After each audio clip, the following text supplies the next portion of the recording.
blagog i životvornog duha, sada i uvek i u sve vekove. Zaklinjem se kao srpski četnički vojvoda, zaklinjem se svemogućim Bogom,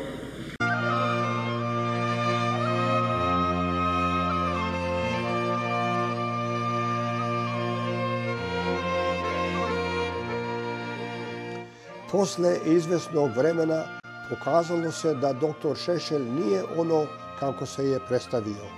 Zato mu je vojvoda Đujić oduzeo titulu vojvode. Petokraku jer ne valja, ona neće Petra kralja.